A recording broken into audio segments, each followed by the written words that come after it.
CJSO 107 avec Mathieu Brochu, la chronique de la Corporation de développement communautaire Pierre de Sorel. Mathieu, salut! Salut Alex! On suit le monde communautaire, ça fait juste chialer. Hein? C'est tout le temps ça. Hein? Hey, c'est là, ceux qui vont regarder la vidéo, j'ai vraiment roulé les yeux. Non, mais ça, je le dis avec ironie parce que tout le monde pense ça. C'est ça. C'est l'impression qu'on a parce que c'est sûr qu'on revendique beaucoup, puis tu sais, on a des besoins immenses, puis les ressources sont limitées.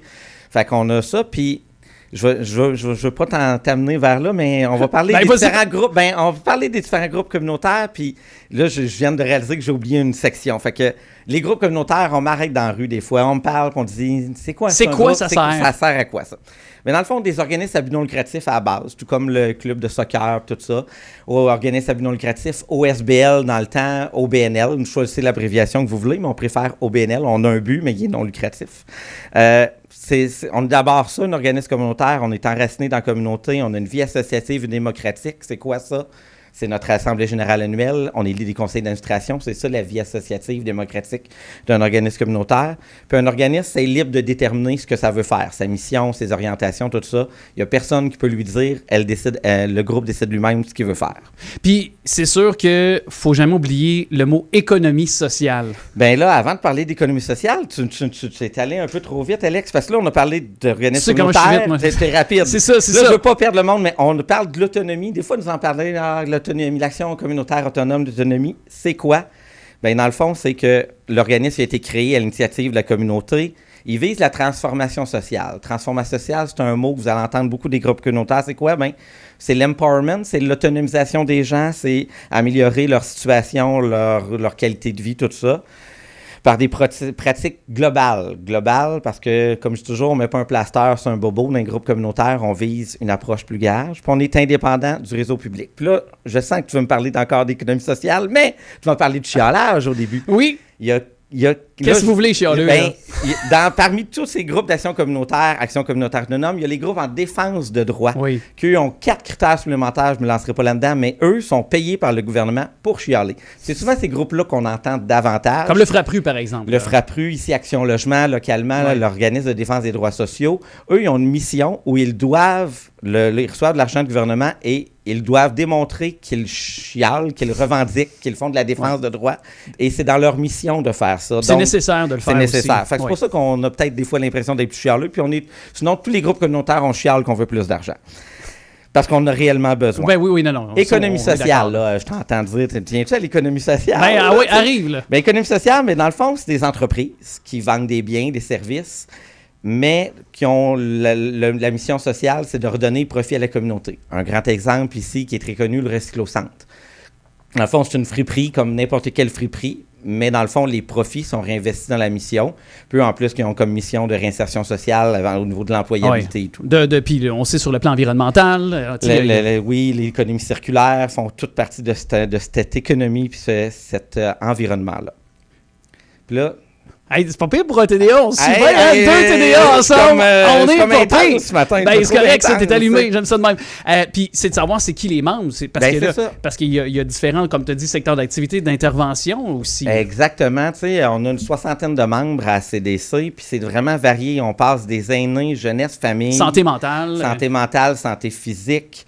Logement, hébergement, promotion, défense des droits, j'en ai parlé un peu. Soutien à la population, là, les groupes qui c'est une catégorie un peu comme fourre-tout, quand on un peu différente. L'emploi, l'entrepreneur collectif, l'éducation populaire, l'art, les cultures, on a vraiment différents secteurs. Puis là, rendu là, le monde, ils se disent, hey, ça fait... 2 ans à peu près, je suis les chroniques assidûment tous les mardis 8h40 à CJSO 107 dans Yad ces matins. Puis là, on reçoit plusieurs organismes. Mais là, c'est la CDC qui est là. Mais qu'est-ce qu'a fait la CDC avec ces organismes-là?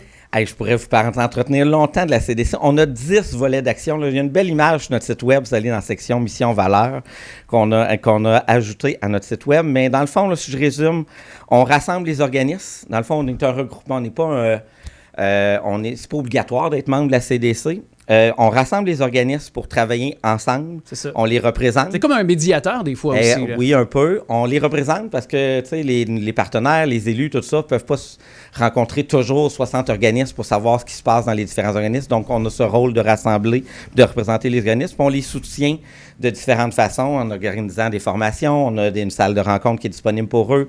Quand ils vivent des enjeux, on est là et on essaie de répondre à leurs besoins. Oui. Et c'est vraiment un grand aussi...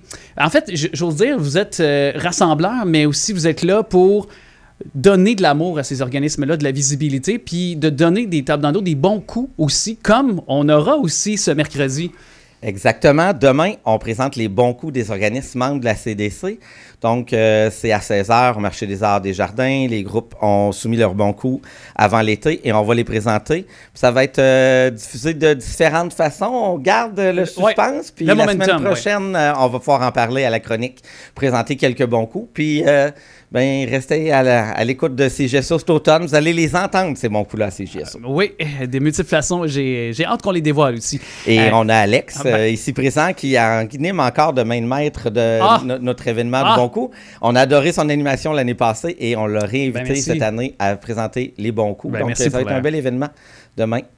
Au Marché des Arts des Jardins. C'est une belle façon pour le monde communautaire de se rencontrer, de réseauter en quelque sorte, parce que vous n'avez pas nécessairement souvent l'occasion de le faire. Exactement. Là. C'est une occasion de réseauter, de se connaître, de partager. Tu sais, on a différentes tables de concertation qu'on échange, mais là, souvent, c'est plus sectoriel. Fait que ces événements-là servent aussi à rencontrer des gens. Puis des fois, on se rencontre entre travailleurs, mais là, il y a différents, des membres du CA, des employés, tout ça, des bénévoles qui viennent à cet événement-là.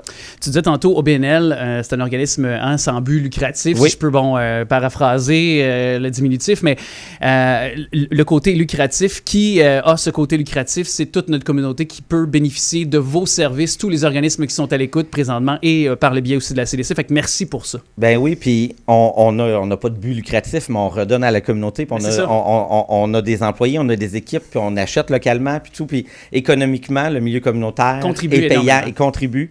Puis il y a une valeur de réinvestissement. Chaque dollar investi rapporte plus qu'un dollar à la société.